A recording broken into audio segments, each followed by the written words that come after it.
ఓం సాయిరామ్. శ్రీ సమర్థ సద్గురు సాయినాథ్ మహారాజ్కి జై. సాయి భక్తులందరూ కూడా నమస్కారం అండి. మీరందరూ కూడా ఎలా ఉన్నారండి? మీరందరూ కూడా ఆరోగ్యాలు అష్టైశ్వర్యాలతో తొలతూగుతూ ఉండాలని ఆ సాయినాథ్ని మనస్ఫూర్తిగా కోరుకుంటున్నానండి. అలాగే ఈరోజు బాబా గారు మనకు ఎలాంటి సందేశంతో మన ముందుకు వచ్చారు, మరి ఆ సందేశంలో బాబా గారు ఏం చెప్పబోతున్నారు అనేది వింటే ఒక్కసారి వినండి. తల్లి, ముక్కోటి దేవతల సాక్షిగా అదృష్టం కలిసి రావడం అంటే మరి ఈ క్షణం ఈ సాయి పాదం పట్టుకో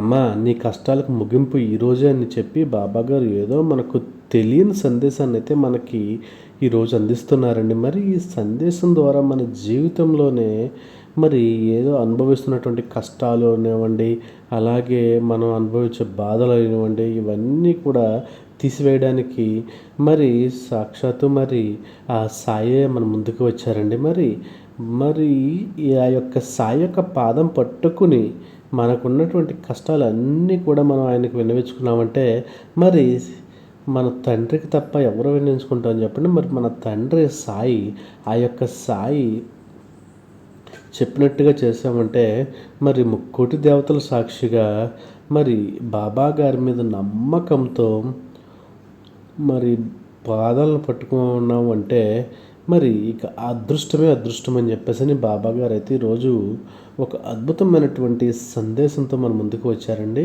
మరి ఈ యొక్క వీడియో చూసే ముందు ఎవరైతే నా యొక్క ఛానల్ ఫస్ట్ టైం చూస్తున్నారో ప్లీజ్ సబ్స్క్రైబ్ అయితే చేసుకోండి. అలాగే మరి కొంతమంది సాయి భక్తులకైతే ఈ యొక్క వీడియో అయితే షేర్ చేయండి. దీనివల్ల ఎవరో ఒకళ్ళకి ఈ యొక్క సందేశం, బాబా గారు చెప్పేటువంటి సందేశం ఎవరో ఒకళ్ళకి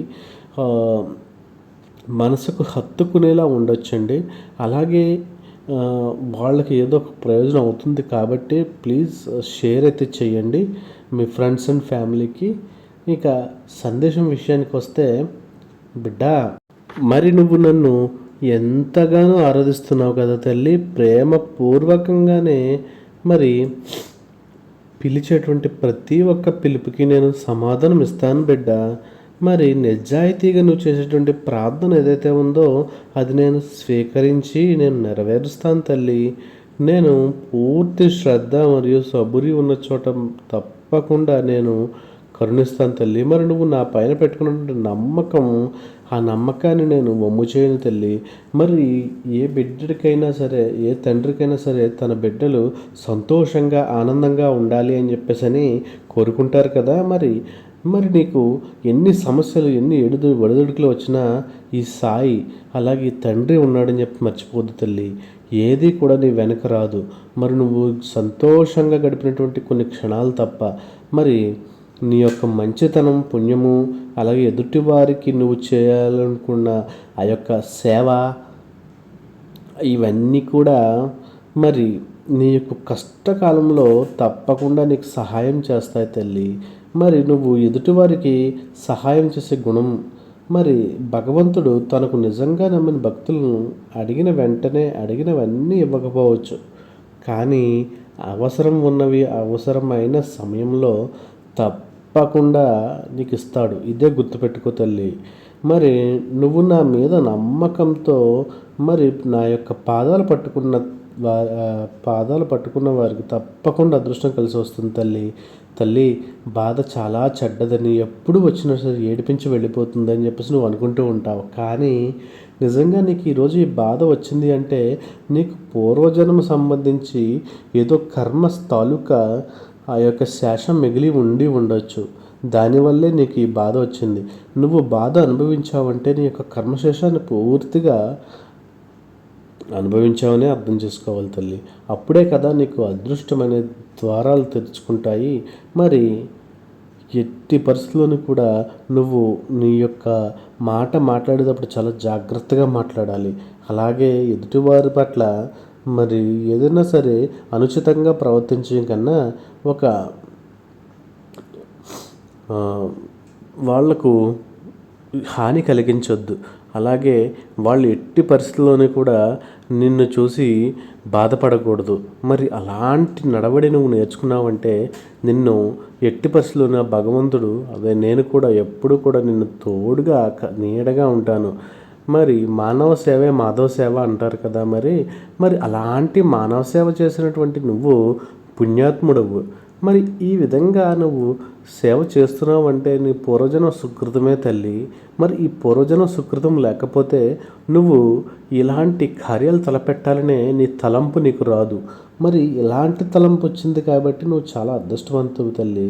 మరి మనిషి నోటిని 2 చోట్ల అదుపులో పెట్టుకోవాలి. ఒకటి తినేటప్పుడు చాలా జాగ్రత్తగా తినాలి. అలాగే ఇంకొకటి మాట్లాడేటప్పుడు. మరి నువ్వు తినేటప్పుడు చాలా జాగ్రత్తగా తింటూ మరి ఎటువంటి ఆలోచనలు పెట్టుకోకుండా పూర్తి ధ్యాసను నువ్వు యొక్క తిండి మీద పెట్టి మరి బాబా ఈరోజు నాకు ఇలాంటి అద్భుతమైనటువంటి ఆహారాన్ని ఇచ్చాడు.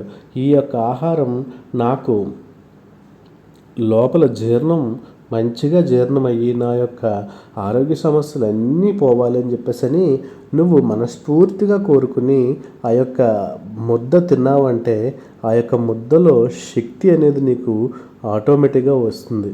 మరి ఆ విధంగా నీకు ఆరోగ్యాన్ని నువ్వు తెచ్చుకోవచ్చు. ఈ యొక్క చిన్న చిట్కాతో నువ్వు మరి నీ యొక్క ఆరోగ్యాన్ని నువ్వు మంచిగా బాగు చేసుకోవచ్చు అని చెప్పేసి బాబా చెప్తున్నారు. అలాగే మరి నోరు నువ్వు ఏ విధంగా పడితే ఆ విధంగా మాట్లాడావంటే నువ్వు ఎన్నో అపనిందలు పాలవుతావు బిడ్డ. మరి నువ్వు ఎప్పుడూ కూడా నువ్వు సత్యంనే పలుకు. మరి శ్రద్ధ సబూరి మాత్రం ఎప్పటికీ మర్చిపోవద్దు. అలాగే నువ్వు ఏదైనా సరే మాట్లాడావంటే ఆ యొక్క మాటలో ఖచ్చితత్వం అనేది ఖచ్చితంగా ఉండి తీరాలని చెప్పేసి నువ్వు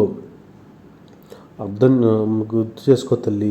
అలాగే మరి ఈ యొక్క ఖచ్చితత్వానికి లెక్కకొస్తే మరి ఎదుటివారు నీ యొక్క మాట ప్రవర్తన తీరు చూసి మరి నిన్ను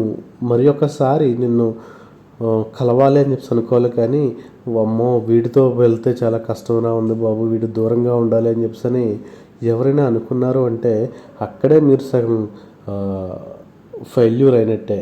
మరి బంధాలను నిలుపుతుందండి. మరి నువ్వు ఎప్పుడు కూడా ఆనందంగా వాళ్ళతో ఉండాలి అన్నది మరి నా కోరిక కదా తల్లి.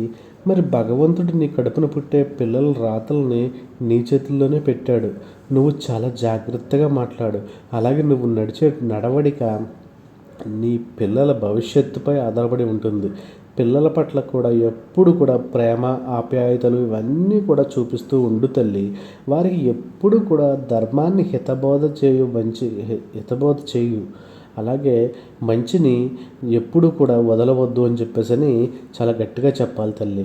మరి నీ యొక్క ఈ ట్రైనింగే పిల్లలకి ఇచ్చేటువంటి ట్రైనింగే ముందు వారు భావి తరాల్లో ఒక గొప్పదైనటువంటి మజిలీలు చేసేటువంటి అవకాశాన్ని అయితే నువ్వు కల్పిస్తావు తల్లి. మరి అలాగే వారు స్వతంత్రంగా బతకడానికి, వారు నిజాయితీగా బతకడానికి నువ్వు ఒక అవలంబన మాత్రం అవుతావు తల్లి. మరి ఈ విధంగా నువ్వు ఎప్పుడూ కూడా నీ పిల్లల్ని ముందుకు నడిపించాలి. అంతేకాని నా పిల్లలు బాధపడిపోతారు, లేదు అంటే నా పిల్లలు ఏ కష్టము రాకూడదు అని చెప్పేసి నువ్వు వాళ్లకు ఏ పని కూడా చెప్పకుండా ఎటువంటి ఇది కూడా చెప్పకుండా వాళ్ళని సోమరిపోతులుగా చేసావంటే వారు చెడిపోవడానికి ముఖ్య కారణం నువ్వే అవుతావు. గుర్తుపెట్టుకో బిడ్డ. కాబట్టి నువ్వు ఏ విధంగా ప్రవర్తిస్తే నీ పిల్లలు అదే విధంగా ప్రవర్తిస్తారు. మరి నువ్వు ప్రవర్తించే తీరు మార్చుకోవాలి తల్లి. మరి ఈరోజు నీ ఇంట్లో గొడవలు ఉండవచ్చు, కానీ రేపటి రోజున భావి తరాలకు బాధ్యతలుగా మారే పిల్లల పట్ల అవి చాలా ప్రభావం చూపిస్తాయి. మీ భార్యాభర్తల మధ్యలో గొడవ కావచ్చు, లేదు అంటే అన్నదమ్ముల మధ్యలో గొడవ కావచ్చు, లేదు అంటే మరి తల్లిదండ్రుల మధ్యలో గొడవ కావచ్చు. ఏది ఏమైనా సరే అది మీ పిల్లలపై చాలా దుష్ప్రభావం చూపిస్తుంది. మరి దానివల్ల ఇలాగే మనం గొడవపడుతూ ఉండాలేమో, అయితే మా నాన్న చేసినట్టు నేను ఇలాగే చెయ్యాలేమో, లేదు అంటే మా నాన్న ఇలాగా ఎదుటివారితో ఇలా అబద్ధాలు చెప్పినప్పుడు నేను అలాగే చెప్పాలేమో, అలాగే మా నాన్న సిగరెట్ కాల్స్తే నేను సిగరెట్ కాల్చాలేమో, లేదు అంటే మా నాన్న ఎదుటివారి పట్ల ఇలా ప్రవర్తించినప్పుడు నేను కూడా ఆ విధంగా ప్రవర్తించాలేమో అంటూ పిల్లలు మనల్ని అనుకరిస్తారు. మరి కాబట్టి పిల్లలతో చాలా జాగ్రత్తగా, మరి ఎంత ఆప్యాయంగా, ఎంత అనురాగంతో మంచి సందేశాలను ఇస్తూ, పిల్లలకు మంచిని నేర్పిస్తూ ధర్మంగా ప్రవర్తించాలని చెబితే నీ పిల్లల భవిష్యత్తు ఆనందకరంగా ఉంటుంది. మరి నీ చుట్టూ ఉన్న మనుషులు చాలా వరకు నీతో ఏదో ఒక అవసరం ఉన్నంత వరకే నీతో ఉంటారు, నీకు విలువ కూడా ఇస్తారు.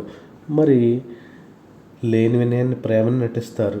మరి ఒక్కొక్కసారి నీతో అవసరం తీరిపోయిందా, మరి నీ వంక మరి అసలు కన్నెత్తి కూడా చూడరు. అప్పుడే కనిపిస్తుంది వారి యొక్క నిజస్వరూపం. కాబట్టి అలాంటి వారి నుంచి నువ్వు చాలా దూరంగా ఉండు తల్లి. మరి నువ్వు ఎంత కష్టాన్నైనా సరే భరించుకొని చులకనగా చూసే వారి వైపు కన్నెత్తైనా సరే అస్సలు చూడొద్దు తల్లి. మన వాళ్ళే అని నువ్వు ఎంత అనుకున్నా సరే వాళ్ళు మనల్ని పరాయి వాళ్ళగానే చూస్తారు. కొందరు అవసరమా మనకు ఇలాంటి బంధాలు చెప్పు? మరి ఒక్కసారి నువ్వు ఆలోచించి తల్లి, ఇలాంటి వారిని మనం బంధువులు లేదు అంటే ఆప్యాయులు అని చెప్పేసి అనుకున్నామంటే మరి నీకు అవసరమైన దగ్గర నీకు అస్సలు ఏమీ సహాయం చెయ్యరు. మరి అది పోగా నువ్వు కష్టాల్లో ఉన్నప్పుడు నిన్ను తోలనాడుతూ నువ్వు ఇలా చేసావు కాబట్టి నువ్వు ఈ విధంగా తయారయ్యావని చెప్పేసి అని నీకు ఒక బాధను మిగులుస్తారు. ఆ బంధాలకు అలాంటి బంధాలకు నువ్వు ఎందుకు అంత విలువిస్తున్నావు? నిన్ను ఎన్నో మాటలు అంటున్నారు, నిన్ను అసలు మనిషిగా కూడా గుర్తించడం లేదు తల్లి.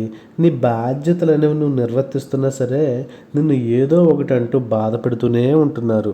మరి దానివల్ల నువ్వు ఆ సహనాన్ని కోల్పోతున్నావు. అలాగే నీ మీద నీకు ఉన్నటువంటి ఒక నమ్మకాన్ని కోల్పోతున్నావు. మరి ఒకటి గుర్తుపెట్టుకో బిడ్డ, నువ్వు ఎప్పుడు కూడా నీ ఆరాధ్య దైవం నీ చుట్టూనే తిరుగుతూ ఉంటుంది. ఒక రక్షణ వలయంలో నీ చుట్టూనే ఉంటుంది. నువ్వు ఎంత కష్టపడుతున్నా కూడా, ఎన్ని సమస్యల్లో ఉన్నా కూడా అది నీకు ఒక పరీక్షా కాలం. కర్మఫలం ప్రకారం నువ్వు అనుభవిస్తున్నవన్నీ కూడా తెలుసుకో. ఎందుకంటే భగవంతుడు ఇందులో నీకు పరీక్ష పెట్టాడు అని చెప్పేసి నువ్వు గ్రహించాలి. అది నువ్వు నెగ్గగలవా లేదా అనేది చూస్తూ ఉంటాడు. మరి నీలో ఎంత సామర్థ్యం ఉన్నదని గమనిస్తాడు. మరి ఎలా నీవు కానీ రక్షించాలి అనుకుంటే సృష్టిలో నేను ఎవ్వరు శిక్షించలేరు. శివుడు అనేవాడు రక్షించాలి అనుకుంటే నీ సృష్టిలో ఎవ్వరు రక్షించలేరు. మరి భగవంతుని ఆరాధిస్తూ ఉండు. ఆ దైవాన్ని అనుక్షణం కూడా నువ్వు ఆరాధిస్తూ ఉన్నావనుకో, నిన్ను ఎవ్వరు కూడా చెనకలేరు, నిన్ను సమస్యల్లోకి తోసివేయలేరు. ఎందుకు అంటే ఒకవేళ ఏదైనా సరే సమస్య వచ్చినా కూడా నీకు తాత్కాలికమే అవుతుంది తల్లి. ఒక్కటి గుర్తుపెట్టుకో, నువ్వు 1 గంటలో చనిపోతావని తెలిస్తే ఎలా భగవంతుని స్మరిస్తూ ఉంటావో అలానే జీవితాంతం కూడా మనం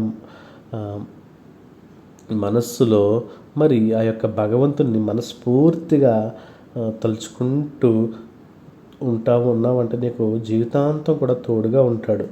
మరి నువ్వు అనుభవిస్తున్నటువంటి కష్టం ఏదైతే ఉందో ఆ యొక్క కష్టం నుంచి నీ యొక్క కర్మఫలం, చెడు కర్మఫలం ఏదైతే ఉందో ఆ కర్మఫలం అంతమైపోయిందని చెప్పేసి నువ్వు గుర్తుపెట్టుకో తల్లి. మరి ఆ యొక్క పాత దాన్ని బట్టే నువ్వు అనుభవిస్తున్నావు. మరి దీని ద్వారా నేను పొందే ఫలితం మహా అద్భుతమని భావించు. అలాగే ఈ కష్టాలు నీకు దేవుడు ఇచ్చినప్పుడు అవి నిన్ను అలాగే నిన్ను ఒక పటిష్టం అలాగే బలోపేతం చేయడానికి వచ్చాయని మాత్రం నువ్వు గుర్తుపెట్టుకో. కష్టాన్ని కూడా నువ్వు ఇష్టంగా మలుచుకుని నువ్వు నీ యొక్క పనిని నిర్వర్తించు. ఆ తర్వాత అంతా నేనే చూసుకుంటాను. నువ్వు ఎట్టి పరిస్థితుల్లోనూ కూడా నా నామాన్ని స్మరిస్తూ ఎప్పుడు కూడా మరి నా యొక్క పాదాలు తాకుతూ ఉన్నావంటే మరి నీకు ఖచ్చితంగా మరి నీ యొక్క పాపాలన్నీ కూడా పటాపంచలు చేసి నీకు ఒక అద్భుతమైనటువంటి జీవితాన్ని ప్రసాదించే వైపు నేను తీసుకుని వెళ్తాను తల్లి. మరి నీకు ఈ కష్టాలు వచ్చినాయి అంటే నువ్వు ఏదో పాపం చేస్తున్నావని చెప్పేసి అనుకోవాలి. అలాగే ఈ కష్టాల కడలి నీకు మరి వచ్చింది అంటే మరి నీకు ఒక నెగ్గుకునే శక్తి అంటే నీకు ముందు అదృష్టాన్ని తట్టుకోగల శక్తి నీకు ఉందా లేదా అని చెప్పేసి భగవంతుడు పరీక్ష పెడుతున్నాడని నువ్వు ఎప్పుడు కూడా గుర్తుపెట్టుకో తల్లి. మరి ఈ కష్టాలు వచ్చినప్పుడు మరి నాకు ఇంత కష్టం వచ్చింది, నేను ఇంత బాధపడుతున్నాను, కానీ నాకు దేవుడు ఏం చేయట్లేదు, నా సాయి ద నన్ను అసలు పట్టించుకోవట్లేదు, నేను ఇంత కష్టంలో మగ్గుతుంటా అని చెప్పేసి అనుకుంటూ నువ్వు ఉంటావు. కానీ నేను నీకు కరెక్ట్గా చెప్పాలి అంటే ఎప్పుడు కూడా నేను నీతోనే ఉన్నాను తల్లి. నువ్వు చేసే ప్రతి కర్మలను నేను చూస్తూనే ఉన్నాను. మరి నువ్వు ఏదైనా సరే నీకు పెద్ద ఆపద వచ్చినప్పుడు దానిని చిన్న ఆపదలో దాన్ని తొలగిస్తున్నాను తల్లి. మరి నీకు ఎప్పుడు కూడా నేను పక్కనే ఉండి సదా నిన్ను రక్షిస్తూనే ఉన్నాను తల్లి. మరి నా బిడ్డ ఎప్పుడు కూడా మరి నన్ను ఆరాధించేటువంటి బిడ్డ నాకు కూడా మరి చాలా విలువైన వస్తువమ్మా, విలువైనవమ్మా. మరి అలాంటి విలువైన వారిని నేను ఎలా దూరం చేసుకుంటాను తల్లి? మరి నేను ఎవరి తలరాతలు వ్రాయం తల్లి. ఎవరికి వారే తమ భాగ్యాన్ని స్వయంగా చూసుకుంటారు. మరి ఈరోజు ఏదైతే నువ్వు చేస్తున్నావో దాన్ని కర్మఫలం వచ్చే జన్మలో దొరుకుతుంది. మరి ఈరోజు నువ్వు ఉన్న స్థితి గత జన్మలో నువ్వు చేసుకున్నటువంటి కర్మఫలం మాత్రమే అని గుర్తుపెట్టుకో. మరి అది నిన్ను ఈ విధంగా బాధిస్తుంది లేదా నిన్ను సంతోషపెడుతుంది. మరి ఏదైనా సరే కర్మానుసారంగా నడుస్తుంది కదా తల్లి. మరి పుట్టడం గొప్ప కాదు తల్లి, బతకడం గొప్ప. మంచిగా బ్రతకాలి. మరి చాలా గొప్పగా బ్రతకడం గొప్ప కాదు. ఆ గొప్పలోని కూడా నలుగురు కూడా గొప్పగా చెప్పుకునే విధంగా నువ్వు బతకాలి. అర్థం చేసుకోలేని వారి దగ్గర వాదనలు అనవసరం తల్లి. లోపాలు వెతికే వారి దగ్గర విచారణ కూడా అనవసరం. అర్హత లేని వారు అనేక మాటలతో వేదనకు గురి చేస్తూ ఉంటారు. బంధం విలువ తెలియని వారి కోసం మనం రోధించడం అనవసరం తల్లి. మనసు నిండా స్వచ్ఛమైనటువంటి ప్రేమ ఉన్నటువంటి వారికి గుండె నిండా కూడా బాధ, నిద్ర లేని రాత్రులు గడపడం ఇవి ఏమీ ఉండవు తల్లి. ఏ మనిషి అయినా సరే వాటిని అనుభవించక తప్పదు తల్లి. సంతోషాలు అలాగే మరి బాధలు ప్రతి జీవికి కూడా సహజం తల్లి. ఇది నువ్వు గుర్తుపెట్టుకో. కర్మఫలం ప్రకారం వాటిని అనుభవిస్తేనే నీకు మంచి అవుతుంది. ఎవరు ఎంత అందమైనటువంటి వేషం వేసినా కాలం వారి నిజ స్వరూపాలను, గుణగణాలను కూడా మరి ఎప్పుడో ఒకప్పుడు ఏదో విధంగా బయటపడేటట్లు చేస్తుంది. తల్లి, నువ్వు వాటి గురించి అస్సలు బాధపడద్దు. ఏదో ఒక సమయంలో నిన్ను బాధ పెట్టిన వారికి తగిన శిక్షని ఆ భగవంతుడే ప్రసాదిస్తాడు. మరి దానికోసం ప్రత్యేకంగా నువ్వు విధించాల్సినటువంటి అవసరం లేదు తల్లి. మన కల్మషం లేనటువంటి మనుషులతోని నువ్వు ఏదైతే అనుకుంటూ ఉన్నావో అది నీకు ఖచ్చితంగా నెరవేరుతుంది. ఒంటి నిండా నిశ నింపుకున్న వారు నీ ముందు తీయగా, నీ వెనకాల చేదుగా మాట్లాడతారు. మరి కానీ ఒక్కటి మాత్రం నిజం తల్లి, సింహంతో స్నేహం చేయవచ్చు, కానీ గుంట నక్కలతో మరి స్నేహం చేశావు అంటే అది చాలా ప్రమాదకరం తల్లి. మరి నీకు బాధల్లోనే గురి చేస్తారు. కుక్కలు కూడా తెలియని వాళ్ళని చూసి మరుగుతూ ఉంటాయి కదా. మరి అంత మాత్రాన మనం చెడ్డవాళ్ళం అయిపోతామా? ఒక్కటి గుర్తుపెట్టుకో, మనల్ని చూసి చెడ్డవారు మరుగుతూనే ఉంటారు కుక్కల మాదిరి. కానీ నువ్వు ఎప్పుడూ కూడా వాటిని పట్టించుకోకుండా నీ పయనాన్ని నువ్వు కొనసాగిస్తూ ఉన్నావంటే మరి నీ యొక్క గమ్యాన్ని నువ్వు అత్యంత సునాయాసంగా చేరుకోగలుగుతావు. నువ్వు ఎన్ని తప్పులు చేసినా సరే, ఎన్ని చేసినా సరే నేను నిన్ను ఎప్పుడు కూడా కాపాడుకుంటాను తల్లి. మరి నా బిడ్డ నా కంటి పాప నేను కాకపోతే ఎవరు కాపాడుకుంటారు తల్లి? అలాగే నీ ప్రవర్తన ఏదైతే ఉందో మరి నీ ప్రవర్తన వల్ల ఎదుటివారు ఆనందం అవ్వాలి. అలాగే అంతేకాని నీ ప్రవర్తన వల్ల ఎదుటివారు చిరాకు పడకూడదు. ఇది గుర్తుపెట్టుకో. కాలానికి కర్మకు జ్ఞాపక శక్తి ఎక్కువ. ఎంత కాలం తర్వాత అయినా సరే మనిషి చేయనటువంటి చెడు పనులకు చెడు ఫలితాన్ని, మంచి పనులకు మంచి ఫలితాన్ని ఖచ్చితంగా ఇచ్చి తీరుతుంది. ఇది భగవద్గీతలో కూడా శ్రీకృష్ణ భగవానుడు మనకు వివరించారు. మరి అలాంటి అద్భుతమైనటువంటి జీవితాన్ని గడిపి నీ యొక్క జీవితాన్ని ఆనందమయం చేసుకోవాలని నా బిడ్డని నేను కోరుకుంటున్నాను. ఇది నేను కోరుకున్న తప్ప తల్లి? మరి నా బిడ్డ ఎప్పుడు కూడా ఉన్నత స్థాయిలో ఉండాలి, ధర్మం పట్టుకునే ఉండాలి. తన జీవితంలో ఎప్పుడు కూడా ఎదుటివారికి తల వంచకూడదు. అన్న ఒక ఉద్దేశంతోనే నేను ఈ రోజంతా చెప్పాను తల్లి. తల్లి ఒకటి మాత్రం గుర్తుపెట్టుకో, నా పట్ల భగవంతుడు ఎప్పుడూ కూడా కృపగా నా చుట్టూ ఉంటాడు అన్న నమ్మకంతో నువ్వు ఉన్నావంటే, ఏ దైవాన్ని ఆరాధిస్తావో ఆ దైవాన్ని ఎప్పుడు కూడా అంటిపెట్టుకుని దైవ స్మరణ చేసుకుంటూ నువ్వు బయటికి వెళ్ళేటప్పుడు కానీ, లేదంటే నువ్వు ఏదన్నా సరే వర్క్ చేసుకున్నప్పుడు కానీ, లేదో నువ్వు స్నానం చేసినప్పుడు కానీ, లేదు అంటే నువ్వు గార్డెనింగ్ చేసేటప్పుడు కానీ, అలాగే నువ్వు ఏదైనా సరే అన్నం తినేటప్పుడు కానీ నువ్వు ఆ యొక్క భగవంతుని మనసులో ఎప్పుడు కూడా నిరంతరము కూడా స్మరిస్తూనే ఉన్నావంటే, అది నీకు ఎలాంటి సమస్యలు ఉన్నా సరే వాటన్నింటినీ ఆ యొక్క పరమేశ్వరుడు దూరం చేసేస్తాడు తల్లి. మరి నువ్వు ఇది గుర్తుపెట్టుకో, ఎలాంటి సమస్య వచ్చినా సరే ఆ యొక్క భగవంతుని తలుచుకున్నావంటే మరి ఎప్పుడు కూడా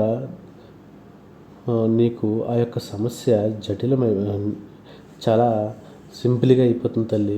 ఎందుకు నాకు ఈ సమస్య ఇచ్చావు, నేను ఏం పాపం చేశానంటూ దైవాన్ని నువ్వు ఎప్పుడు కూడా నిందిస్తూ ఉంటావు కదా తల్లి. అలా చేయడం తప్పు తల్లి. ఒక్కొక్కసారి ప్రతివారు కూడా మరి చేసేటువంటి నింద ఏదైతే ఉందో అది భగవంతుని పట్ల మరి అభద్రతను చూపిస్తుంది. కానీ అది చాలా తప్పు. నీ పట్ల భగవంతుడు ఎప్పుడూ కూడా బాధ్యతతో వ్యవహరిస్తున్నాడు కాబట్టే నువ్వు ఈ రోజున ఇలా ఉన్నావని చెప్పేసి నువ్వు ఎప్పుడూ గుర్తుపెట్టుకోవాలి. నీ యొక్క పాప కర్మలు నిన్ను విడిపోక నీకు నువ్వు పూర్తిగా అనుభవిస్తేనే అవి శాశ్వతంగా దూరం అవుతాయి. కానీ నువ్వు ఆ తర్వాత నీకు సంతోషమే లభిస్తుందని చెప్పేసి నువ్వు గుర్తుపెట్టుకోవాలి. మరి పరుల విషయంలో ఎప్పుడు కూడా తలదోచుకోదు నీకు మనశ్శాంతిని దూరం చేస్తుంది. మరి నీ ఆనందాలు కోల్పోగలుగుతావు. మరి అలా అనుకున్నావంటే మరి ఎలా అయినా సరే మనకు కావాలనుకున్న వాళ్ళని ఎప్పుడు కూడా వదులుకోవద్దు. నువ్వు ఎప్పుడు కూడా ఆనందంగా ఉంటావు తల్లి. అనుకోకుండా వచ్చి పడిందని ఎగిరెగిరి పడవద్దు. రావాల్సింది రాలేదని డీలా పడిపోవద్దు. జీవితంలో ఇవన్నీ కూడా సహజమే. మరి బంధాలను ఎప్పుడు కూడా నువ్వు గౌరవిస్తూనే అవి నిత్యము శాశ్వతం కాదని గుర్తుపెట్టుకో. ఏదైనా సరే మన చుట్టూ ఉన్నది లేనిది చూసి ఆశపడకూడదు. నీ చేతిని వదిలి వెళ్ళిన దానిని నీ మనసు నుండి కూడా వదిలేయాలి. ఏదైనా సరే నీతో ఎవ్వరూ కూడా ఉండరు తల్లి. మరి ఎవరైనా సరే ఇదొక్కటి గుర్తుపెట్టుకో, చివరికి నీతో నువ్వే ఉండాలి. అది మాత్రం సత్యం. మరి గాయం చేసినటువంటి కాలమే సాయం కూడా చేస్తుంది. కాస్త ఓపిక పట్టి చూడు అంతే. మనం ఎప్పుడూ కూడా ఎక్కువగా ఎక్కడ బాధపడతామో అక్కడ నుంచే మన జీవిత పాఠాలనేవి మొదలవుతాయి. వాటిని నువ్వు గౌరవించాలి తల్లి. దేవుడి పట్ల ఎప్పుడూ కూడా ప్రేమగా భక్తిగా ఆరాధిస్తూ ఉంటే నీ కష్టాలు కూడా కడతేరిపోతాయి తల్లి. మరి నిన్ను అందరూ ఎవ్వరూ మోసం చేసినా సరే ఒక్క భగవంతుడు తప్ప నిన్ను రక్షించేవారు ఎవ్వరూ లేరని నువ్వు గుర్తుపెట్టుకోవాలి. అందరూ కూడా అవకాశవాదులే. ఓపికతో శరణు వేడి చూడు, చివరికి నిన్ను కాపాడేవాడు ఆ భగవంతుడు ఒక్కడే. మరి పరమ శాంతి కూడా నీకు అక్కడే దొరుకుతుంది. అహం ఎక్కడ ప్రారంభమైతే పతనం కూడా అక్కడే ప్రారంభమవుతుంది తల్లి. నీలో అలాంటి భావాలు ఉంటే గనక వెంటనే వాటన్నింటినీ కూడా అణిచివేసి ఎంతటి కష్టాన్ని సరే ఓర్చుకునేటువంటి ఓర్పుని ప్రసాదించమని ఆ యొక్క దేవుని సన్నిధికి చేరే మార్గాన్ని ప్రసాదించమని ఆ యొక్క భగవంతుని ప్రార్థించు. అప్పుడే ఆ యొక్క సాక్షాత్తు ఆ సాయి మరి నీకు ఆ యొక్క భగవంతుడు నీ ఇంట కాలు పెట్టి నీ ఇంట్లో ఆశీర్వదిస్తాడు. ఆ యొక్క పాదం ఎప్పుడైతే నీ ఇంట్లో పడింది అంటే అప్పుడు నీ ఇల్లు నీ యొక్క ఎన్ని నెగిటివ్ ఎనర్జీలు ఉన్నా సరే అవన్నీ కూడా తొలగిపోతాయి. నీ ఇంట ఎప్పుడూ కూడా ఆరోగ్యము, ఆనందము, ఆహ్లాదము ఇవి తప్ప వేరేవి వినపడవు. మరి అలాంటి శక్తివంతమైనటువంటి యొక్క పాదం ఒక్కసారి నువ్వు పట్టుకున్నావంటే అదృష్టం ఆమడ దూరంలో ఉంది అని మనకు బాబాగారు అయితే చెప్తున్నారండి. మరి బాబాగారు ఏం చెప్పినా సరే అది మనం తప్పకుండా మరి పాటిస్తే మన జీవితంలో ఒక ఉన్నత స్థానానికైతే వెళ్ళిపోతామండి. ఇది నగ్న సత్యం అండి.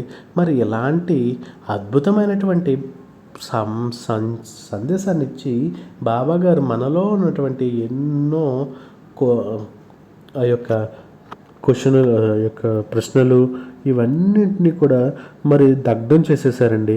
మరి ఈ విధంగా అద్భుతమైనటువంటి బాబాగారి సందేశం మీ అందరికీ కూడా నచ్చిందని అనుకుంటున్నాను. మరి మీ అందరికీ కూడా నచ్చినట్లయితే శ్రద్ధ సబూరి అని కామెంట్ అయితే చేయండి. ఇక రేపటి రోజున బాబాగారు ఎలాంటి అద్భుతమైనటువంటి సందేశంతో మన ముందుకు వస్తారో ఒక్కసారి మనం చూసుకుందామండి. అప్పటి వరకు సర్వేజన సుఖినో భవంతు. ఓం Sairam. Thank you for watching.